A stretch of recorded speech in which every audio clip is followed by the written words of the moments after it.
You're about to embark on a journey to explore globalization, but what exactly is globalization?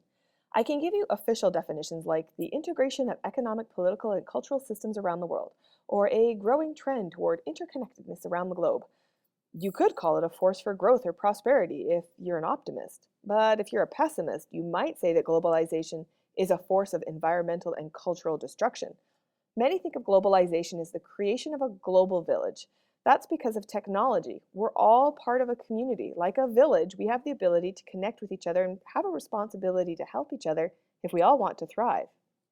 Many students don't quite get why we need to study this because, well, you live in a globalized world. It's your reality. You probably take for granted that your shirt came from Bangladesh, your breakfast from Central or South America, your phone was made in China, and the car your family drives has its headquarters in Korea. But what you may not realize is this world where we buy things from thousands of miles away and travel to distant places with relative ease is fairly new.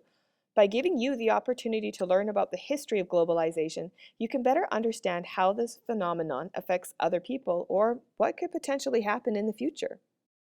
Globalization impacts us in many different ways. Often people will think about what we buy as the key part of globalization, so an economic phenomenon. An economy is the control of goods and services being shared in a society. But the purchase of those goods from other countries does more than just impact our standard of living. It can also impact our social aspects, from the ways in which consumerism is changing our culture to our increased acceptance of other cultures and ideas. And politically, globalization is becoming more of a factor, influencing the policies our governments make. It's important to understand some of the terms that we use when describing this phenomenon because language is how we interpret the world. In fact, there's an attempt to make a universal language called Globish, which is based somewhat on the English language. There's a word for a language that's used by various groups. It's called a lingua franca. So, for example, on airplanes, the lingua franca is English, so all pilots must be fluent in English. In the past, the lingua franca could be French or Italian or Spanish, and in the future, some say that Chinese will become the lingua franca. But I'm digressing. It's good to build a strong understanding of the many different concepts we're going to discuss in the course now, because some of those ideas are going to be repeated in grade 11 and grade 12 social studies. Something to have a grasp of is the ideas of a developed versus developing nations. A developed nation has a strong and diverse economy, while developing countries have economies that are struggling. There are many factors that determine the nation's ability to develop. First, your geography. Geography will determine your access to resources and your climate, which of course impacts things like farming and tourism. Geography also plays a role on how easy or difficult it is for you to transport the goods you want to sell to other countries. For example, transportation over water is the least expensive way to do it, so having a coastline can be a real benefit. And hopefully your neighbors are also developed countries so that they can buy the goods that you're selling. Your nation will develop faster if you have a solid education system and healthcare system because you'll have a more productive workforce. And if your nation is more productive, it'll have more access to capital, which is money that can be used to invest in things like improved technology, which will make your nation even more productive. More importantly is how stable your economy is, which relates to your political systems and the values of your society.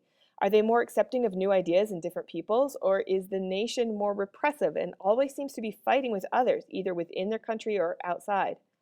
Countries in Africa have an amazing number of resources but don't have stable governments, which is why so many of these countries are so poor. A lot of this can relate to history. Although we were a colonized nation, unlike other developing nations, our colonizers became the majority and established their economic, social, and political practices from the mother country. Other colonized nations didn't have these advantages when they gained independence. We're going to go into more detail on this in a later unit. Now look at this list. Can you see how fortunate Canada is when it comes to the factors that can promote your economic development? So considering all of this, does Canada have a greater responsibility to assist those nation states who have not had the same level of opportunities that Canada has had?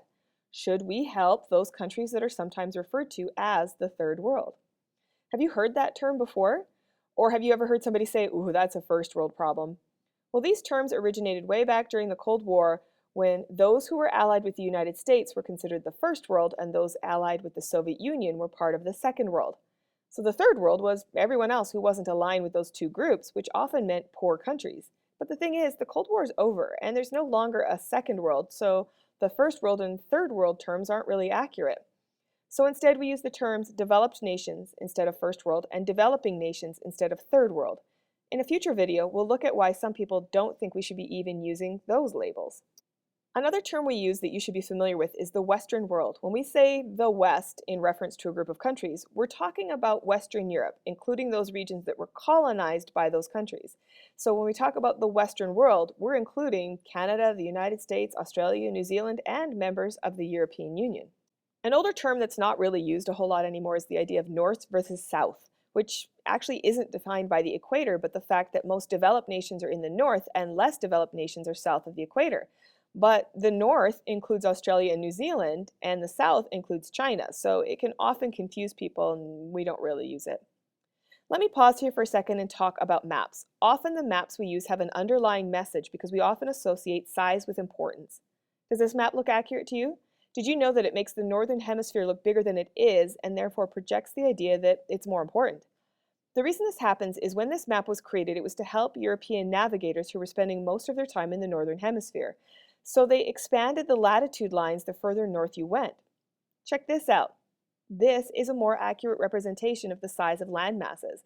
Seem strange to you? With this map, the latitude lines aren't stretched out the further north you go. What about this? Would you say this map is upside down? But how can a planet floating in space have an up or down? They're both correct. Finally, most maps are Eurocentric, meaning that Europe is in the center. We're going to talk about being Eurocentric in our society in this course as well. That's the European way of doing things, which is also how we also do things in Canada, but seeing it as being better than the way other cultures do things, like our Aboriginal people. So now let's talk about that term Aboriginal. It means to be in the land from the beginning, or being established before others arrive. The term Indigenous or Native are also very similar. In Canada, there's three groups that are our Aboriginal peoples. The First Nations, who are the descendants of the first people living here when the Europeans arrived. The Inuit are Native people who live in the north, but because of political reasons, they're not quite seen the same as First Nations. And then there's the peoples who were created from the interactions of First Nations people and the Europeans, the Métis. Sometimes you'll hear the reference to FNMI, First Nations, Métis, and Inuit. As we discuss globalization, it's important to consider how we describe geography. Yes, there is a defined place for various land masses, but there's different ways to define or how we identify the location of a place.